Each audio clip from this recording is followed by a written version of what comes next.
Welcome to the Rise Lab seminar. It's a pleasure today to welcome Molham, Aref, and Hungo to our both really interesting and very, very different and fun ways, and it's great seeing them working together. Molham is a serial entrepreneur of like completely another stripe. Has built a series of companies, successfully exited, and along the way hired incredible rafts of PhDs and professors to build his software, write research papers. I mean, it's amazing their ability to do both foundational work and build successful businesses. I know of nobody quite like Molham. And he's been a friend of our research group for a long time because we've had overlapping interests. So we've interacted over the years. So it's really fun to have him here. And he's like quite a different role model of the research to industry connection relative to the people we have here at Berkeley, where we go off campus and do industry. He goes from industry and his startups are writing papers in some sense, doing research. He's a research startup guy. I don't know what to say, but Molham's one of a kind. And then Hung, you may know, is a PhD from Stanford, where he did foundational work in database theory and is just like one of the smartest guys I know. So super fun to have them both here talking about their new work. Welcome. Thank you, Joe. Thanks, everyone. I'm going to share my screen here and see if we can get going. So as just want to make clear at the beginning of this presentation, every presentation. So today I'm going to be giving you an overview of a lot of the work that we're doing at RelationalAI. I get zero of the credit. I have colleagues like Hung and like Todd and like Martin, like the 58 or 59 of us now that are working on this, about half of whom are working on the R&D part of the business. So they get all the credit, I get all the blame, errors are mine. I'll try to represent the work well, and then we have Hung here because Hung really can explain things as questions come up, and if you want to dig deeper, Hung will be here to help me with that. Okay, so I'm going to go into presentation mode here. Let's get going. So, excuse me, sorry, before you start, should people hold questions till the end, or would you be okay with questions during? No, questions as they come. I probably have more material than we have time for, but that's okay. I'll try to kind of give you a flavor, and I'm very happy to talk offline in a variety of ways. So okay, excellent. All right, so some of you might remember 10 years ago or ish, Mark Andreessen wrote an article, I think, in the Wall Street Journal saying that software is eating the world and that all companies will become software companies or die. Okay, and that sort of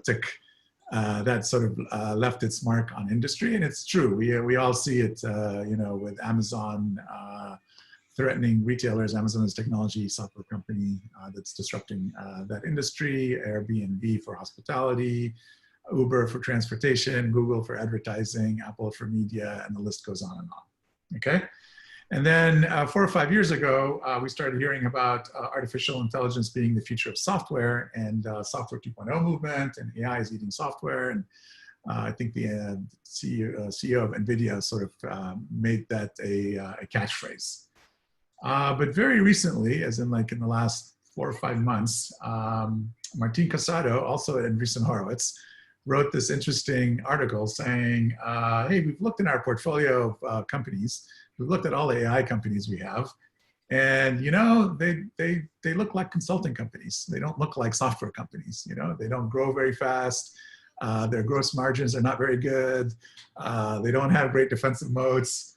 What gives? Okay, how can on the one hand, how could it be that software is eating the world and AI is eating software, but AI companies look like consulting companies? So I think there are 2 reasons for this. I think that reason number one, if someone can go on mute, I'm hearing some background noise. I don't know if, thanks. Reason number one is there's an impedance mismatch between sort of the 2 paradigms of software on the one hand and machine learning on the other. One is based on logic and things being true or false, and the other is based on shades of gray and statistics and probability. And that impedance mismatch shows up in a lot of interesting ways.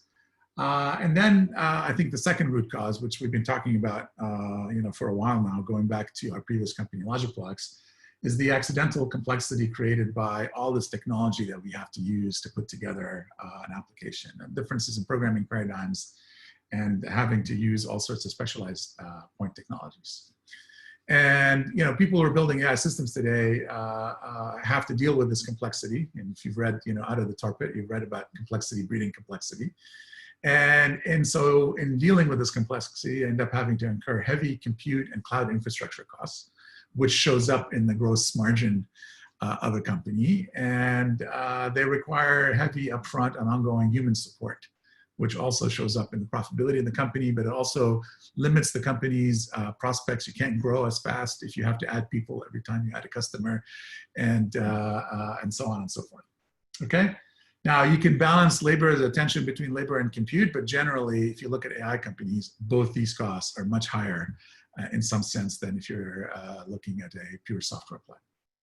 Okay? And so the implications, of course, more compute costs, more labor costs, lower margins, scaling challenges, weaker defensive modes, which is exactly what Martin observed when he wrote his blog. I think it's called The New Business of AI. I recommend you read it. Okay, and in fact, the higher costs undermine the economic argument for AI to begin with, which are based on a dramatic reduction in cost per decision or cost per prediction that drives a decision. And then also dramatic improvement in the quality of the decisions. And this is a book that came out a couple of years ago called Prediction Machines that describes this economic argument that I also recommend you take a look at. Okay, so at Relational AI, we believe there's a missing layer. We're all used to the OLTP layer here, the transactional layer at the bottom. And we've all watched companies, we watched Snowflake, for example, a couple of weeks ago, have a spectacular IPO, and we've seen sort of that crew, Snowflake and BigQuery and Redshift, sort of dominate this BI layer, this OLAP layer. But the bottom layer is about bookkeeping, the middle layer is about sort of looking in the past. I think there's a missing layer here, and that layer is sort of the AI software 2.0 layer. Okay, and we think the relational knowledge graphs are going to be the foundation of that layer. So in fact, we believe the future of enterprise systems will be built using relational knowledge graphs as a foundation, and that each component or service in the system will be either learned via machine learning, say a la Google Translate, where it used to be millions of lines of C++ and it became 500 lines of Python that just learned the translation model, or it will be declared and executed via a sophisticated reasoner. Okay, so in the data log sense and enhancements, right? And so only as a last resort will we have to instruct the computer step by step on how to perform a task. Okay, if we can teach computers how to play Go and play chess and play poker and all that, we can certainly teach them how to implement our specifications for us. And in fact, the database movement, the relational database movement, sort of gets first dibs at that, having been doing this for 3 or 4 decades already. All right, so what is a knowledge graph? I think for this audience, I don't have to explain it too much, but it's a combination of knowledge and data, and it's a way of representing both in a way that both humans and machines understand. Okay, so knowledge graphs, let us talk about things, not strings. We can use them to describe knowledge, like the fact that movies are played in cinemas, but we can also use them to describe data. Specifically, a particular movie had a particular actor playing in it. Okay, and started to become a little bit more popular when Google wrote about them. I think the article was May 16th in 2012. They talked about the headline for the article was "Things Not Strings." And they talked about how they are building the Google Knowledge Graph and how they use it to do things like, when you enter a search for, say, Brad Pitt, you get a bunch of information, structured information about his height, his children, his spouse, when he was born, where he was born, and other structured information that was mined from the internet. Okay. Amazon followed. Luna Dong evangelizes the Amazon Knowledge Graph. Apple, of course, with Siri and many other services, is recruiting for the Siri knowledge graph. Microsoft is doing a lot with knowledge graphs. This is the Office 365 knowledge graph. In fact, Microsoft has a bunch of knowledge graphs, like the LinkedIn economic graph, and the Bing Satori knowledge graph, and the Microsoft academic graph. And there's an article in the ACM last year that also talked about what Facebook is doing, what eBay and IBM is doing. Okay, the analysts are talking about this. If you look at Gartner hype cycle reports in 2018, knowledge graphs were here on the hype cycle for emerging technology, and in 2019 they moved further up. And if you look at the hype cycle for AI, again in 2018, here are knowledge graphs. In 2019, they also moved further up. And perhaps our best clue that this is becoming a thing is when you look at what the consulting companies are doing, because they follow the money. And so this is a slide from a presentation given by the CTO of Applied Intelligence, Jean-Luc Chatelain, and Teresa Tung of Accenture Labs, talking about how using domain knowledge graphs, to manage AI at scale. This is a slide from a deck from PwC talking about how 9 of the 10 most valuable companies in the world are knowledge graph users. The only one here, by the way, is Berkshire Hathaway, because they have human knowledge graphs. And then this is a slide from EY talking about knowledge graphs and the various use cases in the enterprise for knowledge graphs. And this is a slide from a deck I found online by Deloitte. Okay, so these firms are establishing practices around this, which is a leading indicator of there being interest and money in the space. Okay, so how should we, we're talking about knowledge graphs, okay? And I'm arguing that the knowledge graphs should be relational, okay? Those things might be incongruent in your minds right now. But let's break it down. Let's talk about graphs for a minute. So how do we, represent graphs? Well, one way to represent graphs is via an adjacency list. So this is an example of that. This is a slide that I, again, found on the internet, or the image I found on the internet, it's not mine. Or we can represent graphs as matrices, okay? Or if we're using, we can use relations to represent the relationships in the graph. In a sense, the edge relation tells you, what node is connected to what other node. Okay, in fact, when Jeff Allman used to tweet a long time ago, I kind of captured this tweet by him. Saying, I was back at the closing workshop of XLDB this morning. I wanted to hear a discussion of graph databases, but they basically had trouble understanding that graphs are really relations. And unless you need to do recursion, the same technology as is used for relation works, okay? So there's this sort of, I think, sometimes maybe not entirely well-intended confusion that's created by people who do graph databases to make you think that, that there's something fundamental about graphs at the paradigm level cannot be represented by relations, okay? Which I think this group would know is BS. Now, of course, we all know that traditional SQL databases were not architected for graph payloads, and so something to do there. But from a representation perspective, relations are a universal abstraction. A graph is a binary relation, a hypergraph is an n-ary relation with n greater than 2. A function is a relation with a functional dependency constraint. A tensor is a function mapping some index to or key to a value. A set is a unary relation. Bag is a function from set element to count. Anyways, just like in functional programming, the basic building block is a function. In relational programming, the basic building block is a relation. And from that, you can get basically anything you want, okay? And the beauty of our model is that you can separate the abstraction from the implementation, okay? And so if you wanted to build an index, for example, like you can think of, if you squint here a little bit, that I can either hash into or search into A, and then immediately adjacent to A, I would see nodes B and C, which are the nodes that A points to. And similarly, I can do the same with B and C, and that's just, your grandfather's index here. And then similarly, I can also create an index in the other direction from destination to source. And I don't have to hardwire the pointer in any direction in a navigational sense, in order to get this sort of clustering.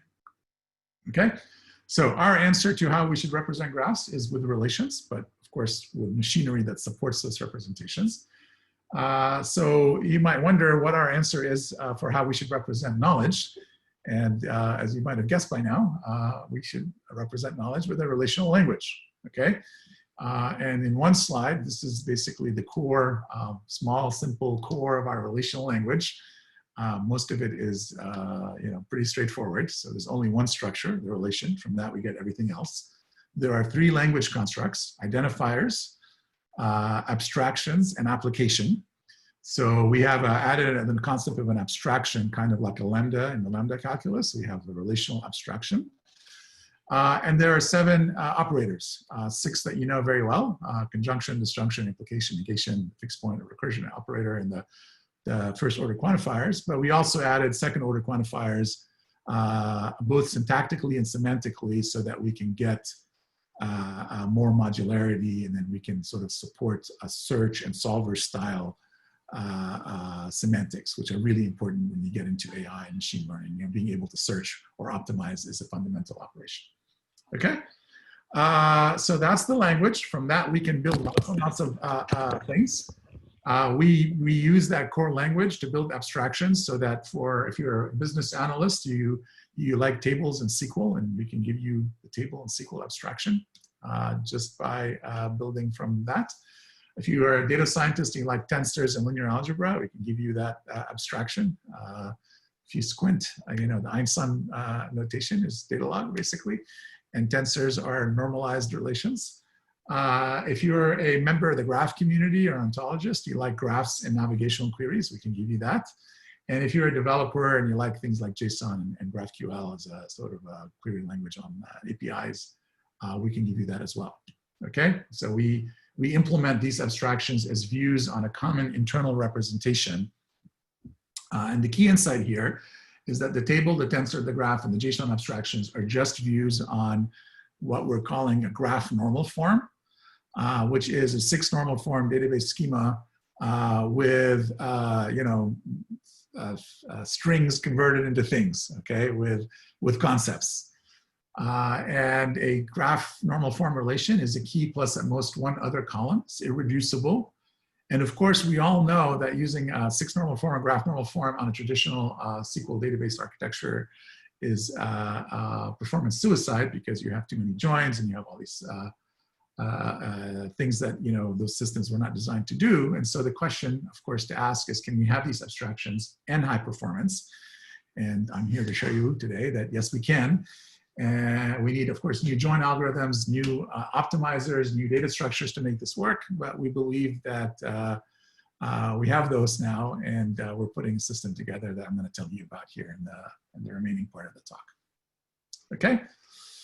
So even though there are 59 of us or whatever, or let's say 30 of us in R&D, that's still not a lot of people to build a system that has this novelty and want to support these use cases. So we thought hard about our implementation philosophy and how we could get to market as quickly as possible.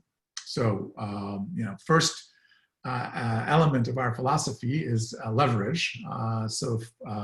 Today, if you're not building a database for really exclusively for cloud computing, you're doing it wrong, in my opinion. I think we've seen Snowflake and others demonstrate that. And the way you think about the cloud is also really interesting, because it's not really, you take something that was designed for on-premise and you run it on the cloud. You really have to think of the cloud as a computer, not as a set of discrete computers with one operating system, one file system, if you will, and leverage it that way, and design for that, and design for separation of storage and compute and all that kind of stuff, and design for elasticity. So that's one point of leverage. And the Snowflake folks will tell you, for example, that by leveraging S3 on AWS, they didn't have to re-implement what would have been 70% of the Oracle code base, which is the storage subsystem. And they were able to get a lot of leverage from that. The other point of leverage for us, which is a bit maybe more unusual, is that we're leveraging modern languages and compilers. And specifically, we're using Julia as an implementation language for our system. And of course, Julia leverages LLVM tremendously. Okay, and I'm going to give you a little bit more on that here shortly. Okay, so let's stand on the shoulders of giants. Here is the basic story. The second part of our implementation philosophy, and this is where our connections between systems, the systems community and the theory community and the algorithms community represented by Hung and many of our collaborators like Dan Sushio and Daniel Tanu and many, many other theory people working with systems people, is that we think that we've become too reliant on brawn as a way of solving performance and scalability problems, okay? And, it's always easier to go faster if you don't have to do work than necessarily getting more workers or faster workers, okay? The trend is, if you run into a performance problem, throw it in memory, run it on 1,000 cores, throw some GPUs at it. That's fine. You want to do all those things, and you want to take care of the constant factors in general. You want to, be memory hierarchy friendly. You want to minimize your interpretation overhead. All of that is good, and we want to do all of that, and we do all of that. But the best option is always just don't do the work.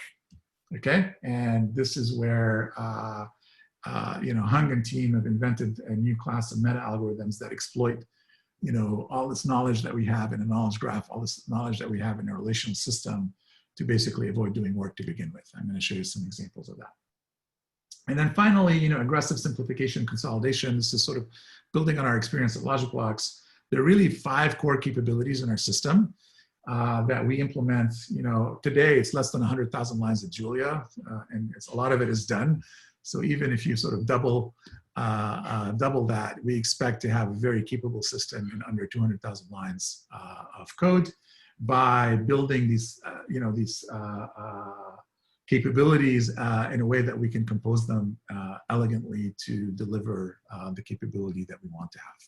Okay, so it's I'm as proud of the software engineering behind the system as I am of the algorithms and the other sort of systems bits that are going into it. All right, so what are the 5 building blocks? Some of these I'm sure you know, some of these might be novel. So we have our team between Hung and his students and Todd Veldhuizen have invented a new class of worst case optimal join algorithms. We're actually refining this work now. We're talking about instance optimal join algorithms for certain classes of queries. Again, talk to Hung about that. That's why he's on the call. So that's one area of innovation, one area of work that we are going to talk about. The next capability is a semantic optimizer, an optimizer that looks beyond just the structure that you have in the data and decides on join orders and variable orders and so on, and looks at the query and that you're trying to execute and understands the underlying structure, the algebraic structure of that query, and can do optimizations that reduce the asymptotic complexity of what it would take to evaluate the query. And again, this is where Hung and team are leading the way. The just-in-time compiler, but doing that in a way that doesn't cost us, hundreds of man years of engineering effort. Incrementality. I know that Frank McSherry gave a talk at Berkeley not too long ago, and he spoke about timely data flow and differential data flow. And so we have some of his former students on the team, and we're basically implementing a variant of that to make everything incremental. And then immutability. Again, on the cloud with storage systems like S3, everything has to be immutable, so you don't get a choice. And the Snowflake people will tell you again, they kind of were forced into designing a system built on immutable data structures, and then they found out that all this awesomeness ensues. Okay, we had this experience at LogicBlocks by doing the same thing, and scalability is less of a problem, transactions are less of a problem. Lots of good stuff happens if you figure out how to build databases on immutable data structures. Okay, so very quickly, I want to make sure I'm paying attention to the time. Query compiler is all about better constant factors. So it's not about doing less work. It's just about doing the same units of work faster. And here at the very beginning of the project, in fact, I think we talked to Joe about this, okay, 2.5 years ago. Okay, what do we do? Do we just do it the old-fashioned way? We write our system in C++ or Rust and then figure out how to interface to LLVM? Or do we use some of these new multi-stage programming techniques, like LegoDB and Squid and LMS and all that, these systems that were hacking, the Scala type systems to make it so that you can write effectively a SQL or a relational interpreter and get the compiler for free, okay? Or do we do something else? And we picked something else. A lot of us were actually not, not supportive of this idea until we actually built a few prototypes and convinced ourselves that this is a good way. One of our colleagues said, hey, I'd like to build a prototype in Julia, while some of our other colleagues wanted to build a prototype in Rust. And what we found that actually Julia, as both a language for implementing our system, as well as a language that our system targets, okay, we emit Julia, is actually really cool to use in this context, okay?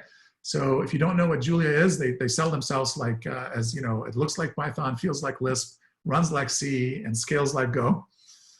There's actually a really cool course at MIT being offered at MIT on computational thinking on Julia that I would encourage you to go check out if you want to get into the language.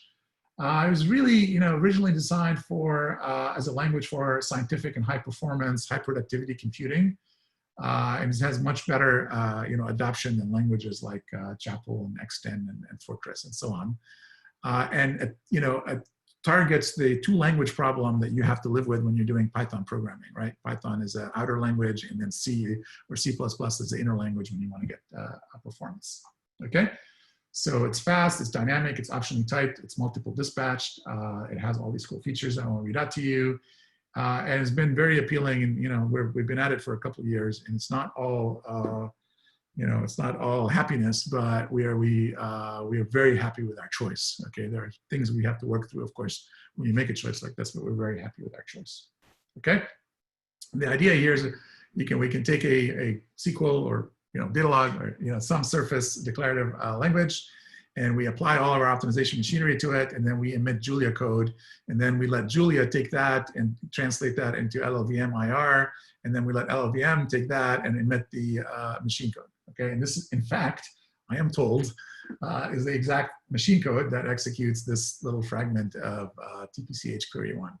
Okay, you can see there's not a lot of it. It's not like the machine code is interpreting the query. This is being executed directly. And if we had turned on more of the optimizations, it would have been vectorized as well, but that wouldn't have fit on the slide. So we didn't turn them on here. Okay, and early on in the journey, we basically built sort of the next version of our worst case optimal, and in some cases instance optimal join algorithm here, and I have to admit that we did the query optimization by hand. We were just testing for the performance of the query evaluation and ran it on TPCH scale factor 100. Compared our dovetail join is what we're calling it here, on one CPU because at the time, or one thread actually, because at the time Julia didn't support multi-threading. It does so now. And we compared it to Hyper on 16 vCPUs or 16 Hyper threads, one vCPU, MonadDB, which is a COM store. Of course, we think very highly of Hyper and Thomas Newman's work and all that. And his new system, Umbra. And then, of course, the open source version of Spark and the closed source version of Spark, running their implementation of the TPCH benchmark on their hardware with their tuning and all that kind of stuff. Okay, as I'm sure you've seen many, many times, there's just a lot of overhead to architectures like Sparks, and Frank McSherry, if you like his style of tweeting and writing about things, sort of made that point in the cost paper many moons ago. Okay, so this is really the interesting part for me. Clearly, for this query here, the Steele query, Hyper's optimizer was not doing something optimal, and we cheated in a sense. We hand-tuned the query plan, but the fact that we can come close to Hyper in something like this made us happy. All right, the next component is or capability is incrementality. Of course, you just heard about this from Frank. I don't need to rehash this. The idea here is that you want the only constant is change, and we want to minimize the cost of change. Okay. So the first part of the incrementality story is incremental processing based on changes to data.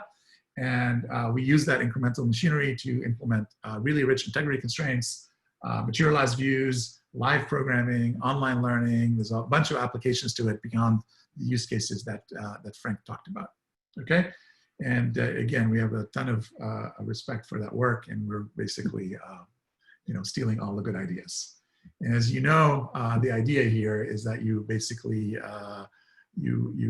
take a query and you take the derivative of the query along all the variables that change, and then you optimize that. You both optimize that with our semantic optimization machinery to get behavior like the DB Toaster, results that we saw in DB Toaster many moons ago. But you also then JIT it, and you eliminate a lot of the constant factor overheads associated with this by leveraging the JIT machinery. Okay, and so still tuning this whole thing. I don't have results to share, but the basic machinery works, and we're very excited about the performance we're going to get here, both asymptotically as well as in terms of the constant factors. Okay, now we also support incremental compilation. This is really important if you want to support live programming use cases, whereas people are writing the code and expressing the knowledge in the knowledge graph. They're getting feedback on whether that's working. There we actually were inspired by some incremental compilation work done by the Rust community on a project called Salsa because Rust compilation times are super long, and so they want to make them incremental. And so we implemented and open sourced a Julia version of that called salsa.jl. And my colleague Nathan Daly presented that at JuliaCon earlier this year. And so if you want to get a sense of how we've added support for incremental compilation, please check that out. There are actually really interesting benefits in terms of it's lessened the amount of work we had to do inside the database. A lot of our database machinery has become simplified because things are incremental throughout the system. The optimization and many other aspects of the innards of the database are incrementalized, and we get transaction support and all sorts of things for less effort. Okay, next is immutable data structures. I'm not going to spend a lot of time on that, but there's sort of two parts of it. There's sort of mutable until shared discipline. We covered that and described that in the logic blocks paper, the Sigmod 15 logic blocks paper. Basically, when a thread has access to data, it treats everything as immutable. But as soon as a piece of data now needs to be shared across threads, it becomes immutable, and then you have to, you're not allowed to basically change anything. The benefits being that scalability is easier, and you don't have to worry about locks and latches and things like that, and so on. Okay, and then the other part of the immutability story is the pager. Here we're borrowing liberally from Umbra and LeanStore,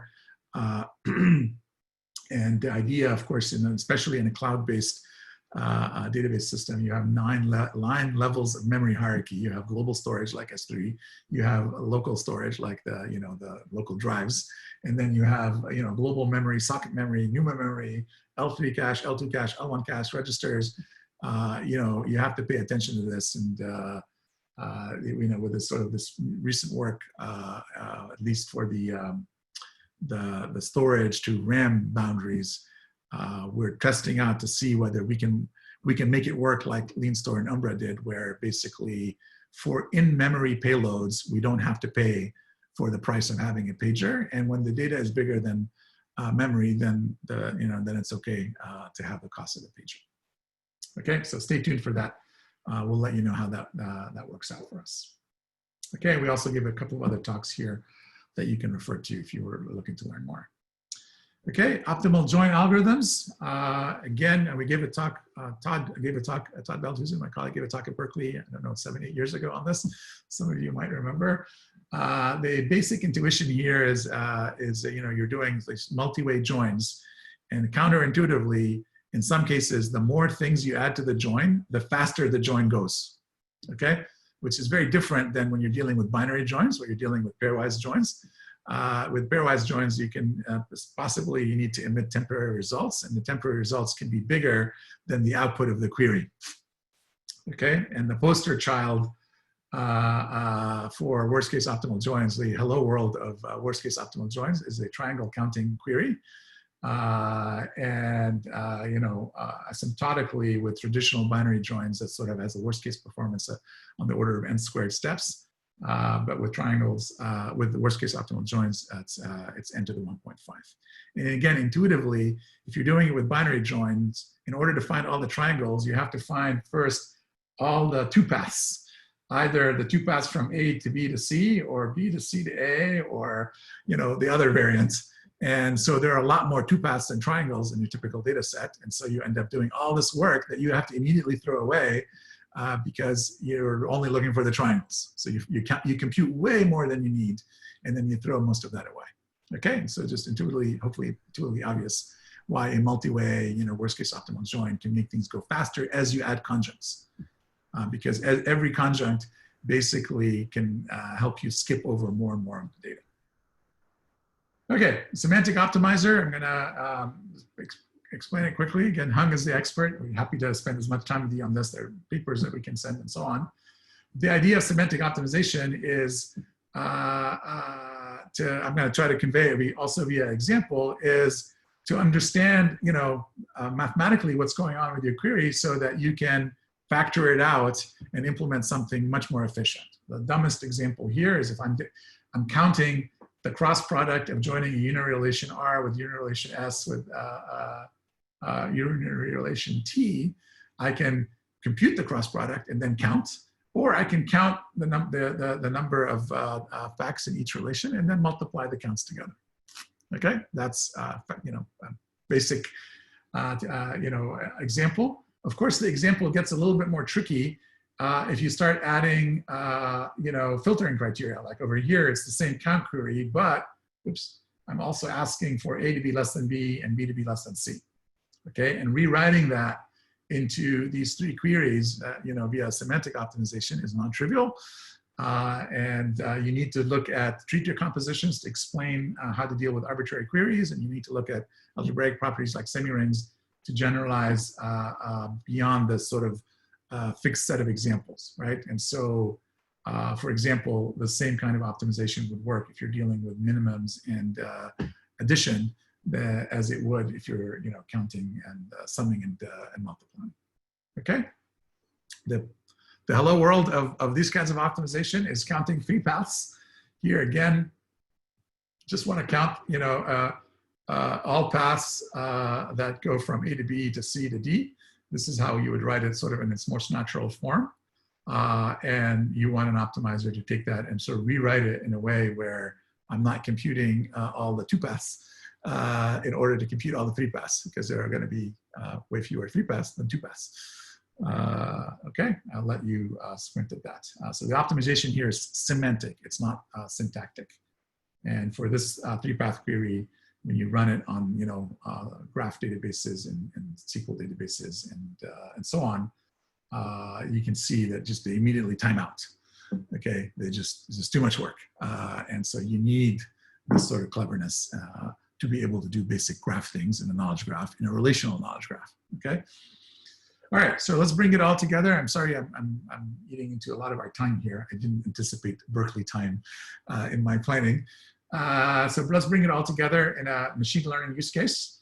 Dan Olceanu gave one of the keynotes at VLDB a few weeks ago, early in September, and he covers this in detail. And if you're interested in this topic, I would point you to Dan Olceanu's talk. He's one of our members of our research network, our faculty network, and Hung and team have worked very closely with Dan on this, and you would hear that if you go and watch his talk. So in the context of machine learning, which is popping the stack back up to Martin Casado and why are AI companies so broken financially, let's sort of look at that now, in terms of how we can help with that. Okay, so for those of you who've done data science, if I ask you what's the first thing that we do when we build ML models, well, we all know that the input to our favorite data science tool is a data frame. It's a design matrix, a flat table, a universal relation that basically, we have to compute with great expense after having spent a lot of time and energy, building this nice ontology, this nice schema, and curating data into it, and blah blah blah. After humanity has spent I don't know, millions of years of human effort to create all this nice structure and to codify all this domain knowledge into these schemas, be they relational tables or knowledge graphs. The first thing that we do is we work really hard to throw away all that hard work. Okay, because we want to flatten it all out and create a flat input to statistical tool. And as you can imagine, that's not very good. And in fact, it's worse than that because we typically have to take our normalized data and, zero fill it, because, in databases we make the assumption that if a record is missing, typically it means there was 0 sales or whatever, but TensorFlow has to see that 0. And then TensorFlow also doesn't understand categorical variables. And so we have to encode those variables, like, for example, using one-hot encoding and so on. So we take this nicely normalized data and we don't normalize it, and we make things worse by adding rows and adding columns. Okay, and then we ask gradient descent based optimization to go figure out all the stuff that we just work really hard to throw away after working really hard to capture. Okay, so as database people, we look at that and we say, well, this data frame is just a view on this underlying knowledge graph or this underlying database, and we know how to push work through views, and we know how to push gradient descent through that view. So define this data frame in terms of a feature extraction query. Don't materialize it. And for many different machine learning methods, we would just basically push the gradient descent through and have it operate on the normalized data, and we go asymptotically faster. And so for really the world's dumbest model, just making a point here, using the world's dumbest data set, which is inventory data that's organized by store and by item, where I have demographic information, weather information, okay? Doing it sort of the traditional way, where we have original data, in this case was 2.1 gigabytes. It was 84 million records in the inventory table. And we were basically using the 40 other columns in the database as features into a regression. Again, world's dumbest model. It took Postgres on this one machine we used 217 seconds to join all those tables together, and it produced a data frame that was 23 gigabytes. Then it took Postgres 373 seconds to export that data. I don't know why the export was longer than the join. And that was another 23 gigabytes. And then we fed that in TensorFlow and said to TensorFlow, just do one pass, 1 million in 1 million row batches, and compute the coefficients of this regression. And it took TensorFlow 12,000 seconds on this machine to do the work. So end to end, it was about 12,500 seconds. All right. Now, doing it the relational way, the knowledge graphy way, or just the relational database way, the data is the data. It's 2.1 gigabytes. We don't have to join anything with anything. We don't have to export anything. We do a bunch of aggregations, actually, with the benefit of all the OLAP tricks we know, because we can leverage the structure, the functional dependencies in the database to really make aggregations efficient. Again, see Dan's talk. And we built a covariance matrix, a 40 by 40 covariance matrix that's needed for regression in 18 seconds. And that's a 37 kilobytes of data. And then we do the gradient descent on that. And that's half a second, and you have your model. Okay? And it's exactly the same model. In fact, our model is a little bit better because in half a second, we just let it iterate to convergence. Whereas with TensorFlow, we just said do one pass. It's too painful. And just give us what you have after one epoch. So as you can see, fairly dramatic reduction. And what this sort of speed up can be used to basically avoid your bigger cloud bill, but it can also be used to automate more and more feature engineering and so on, as testing any subset of those features is a half a second step, not a 12,000 second experiment. Okay, so your labor goes down, your cloud bill goes down, and you make Martine happy.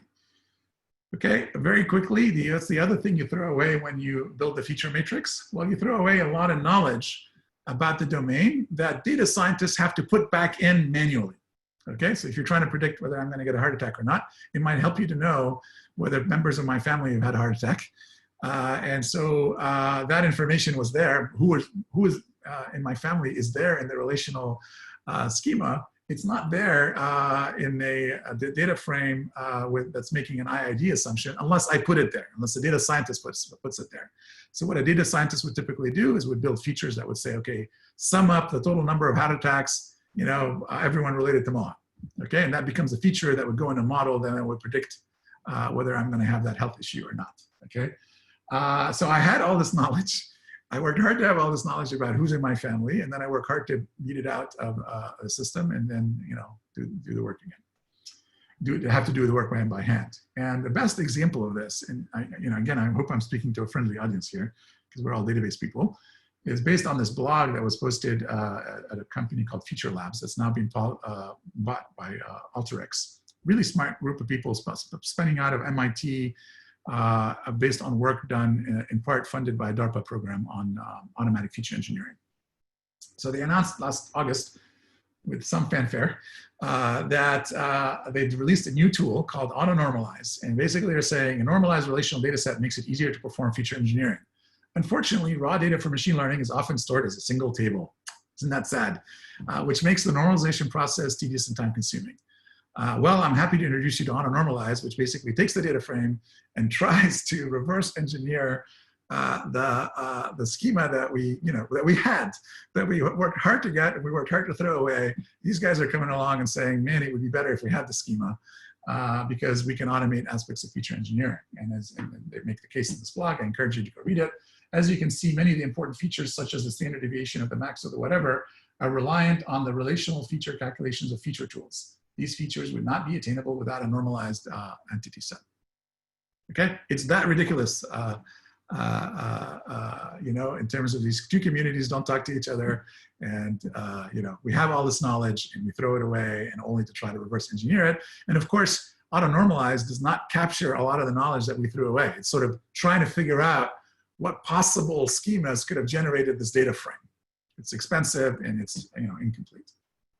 All right, so in closing, if I told you, databases, OLTP databases should be relational, you'd laugh at me. You'd be like, of course there should be relational. But as we all know, that was very controversial in the 70s and the 80s. And the dominant paradigm was navigational.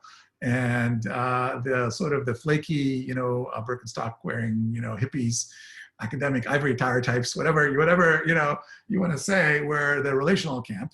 And it was just not taken seriously for a long time. Like if you're a real, engineer, you would of course do navigational because it's too slow and too academic to do relational. So, who won? Well, we know who won.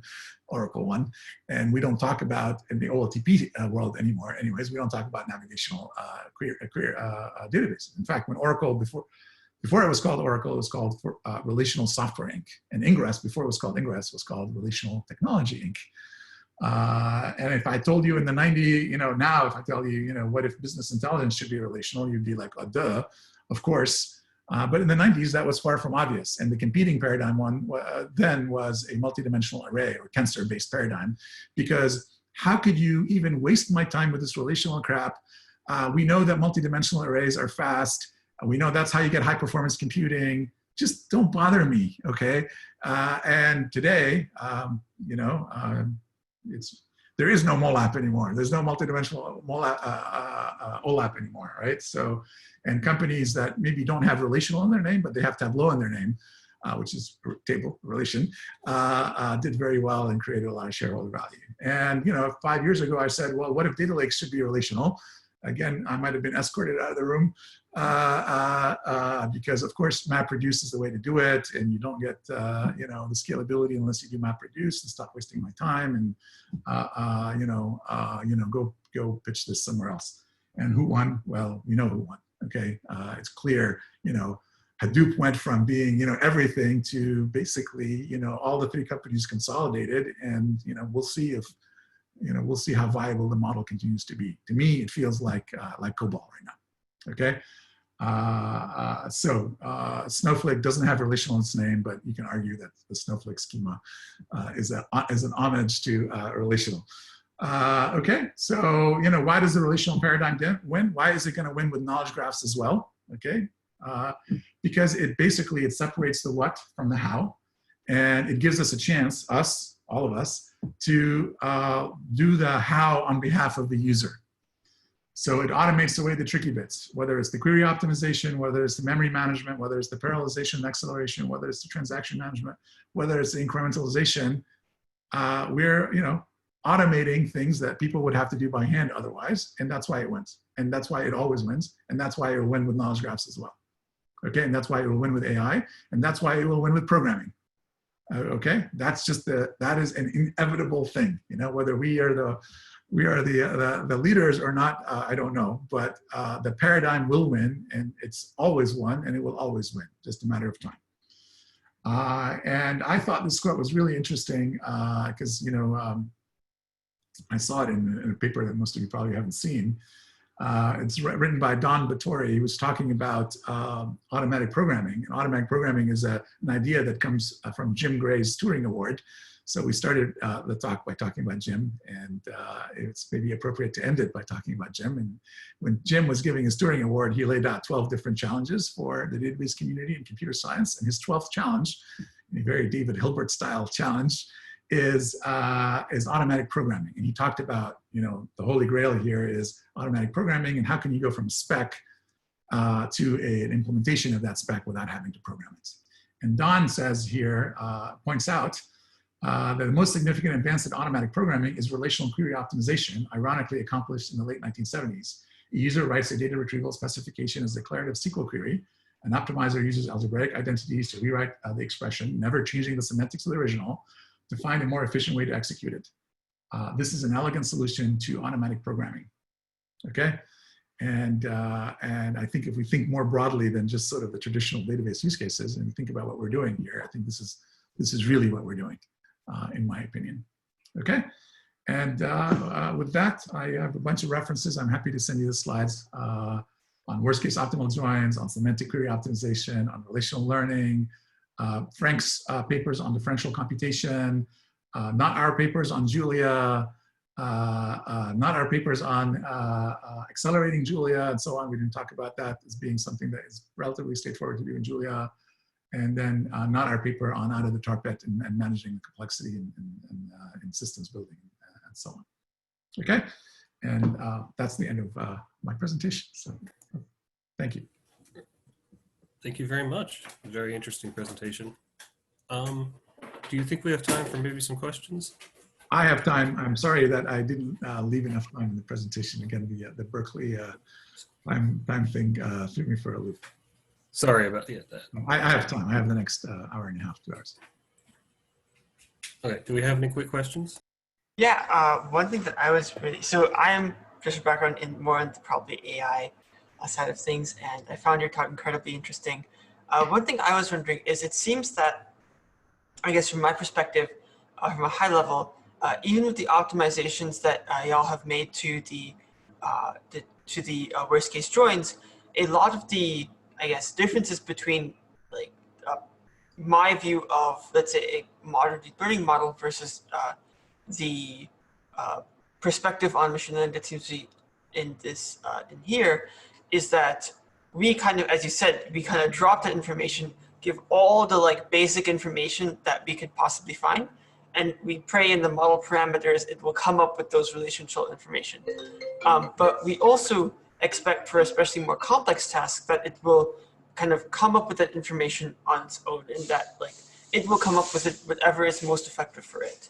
Yeah. So my question is, kind of working with this relational framework, how do you, like, given that like these, even though it's like high level queries with a lot of these second order logics are still going to be time consuming, even if they're much better optimized than previous systems, how do you see kind of these more complex machine learning technologies being built atop these knowledge graphs? Do you foresee this as like there is a kind of one query which you differentiate through for which view to take, and then on top of that we build a typical model, or do you, like, what do you think that will look like?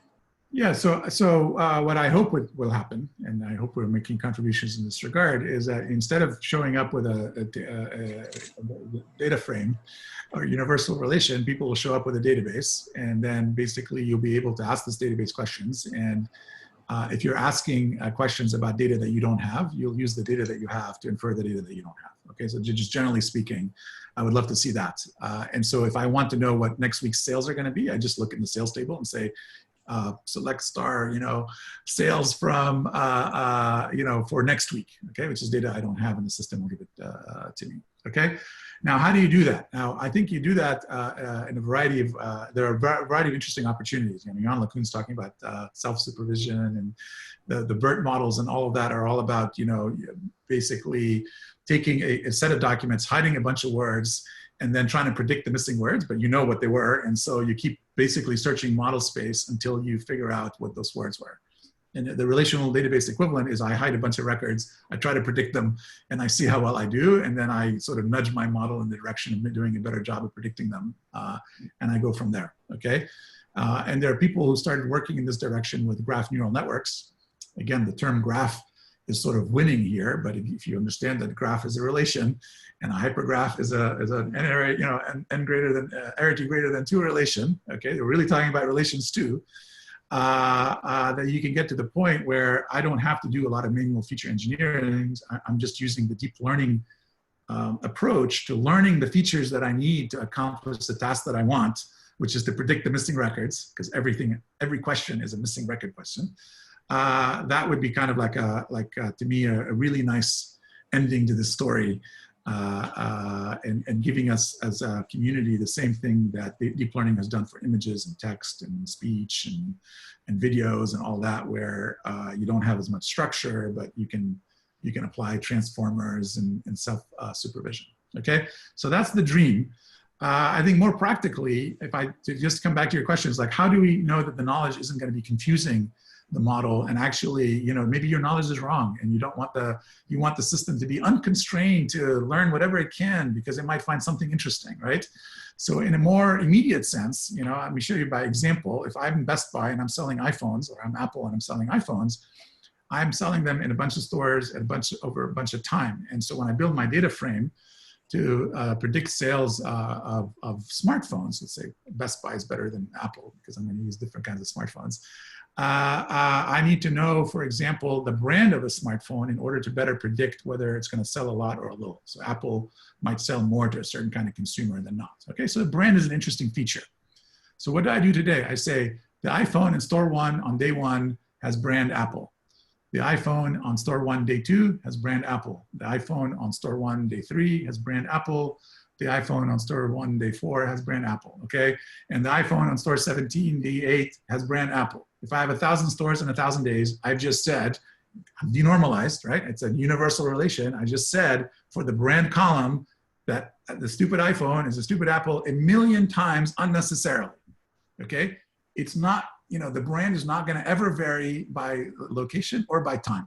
It's not gonna magically become a Samsung or a Google at some point, okay? And so why make that opaque to the optimizer? Like the optimizer now has to kind of leave open the possibility that, well, maybe the iPhone will change into being something else. And so this is an example where I don't think using the knowledge embedded in the functional dependency information you have in a database gets in the way of discovering other things that are important. All right, thank you. Okay? So maybe it was too long an answer for you, but I was trying to, you know, lay it out. So this is, in the end, this should be, I think this could be included in a sort of like a Bayesian sense. This is prior knowledge.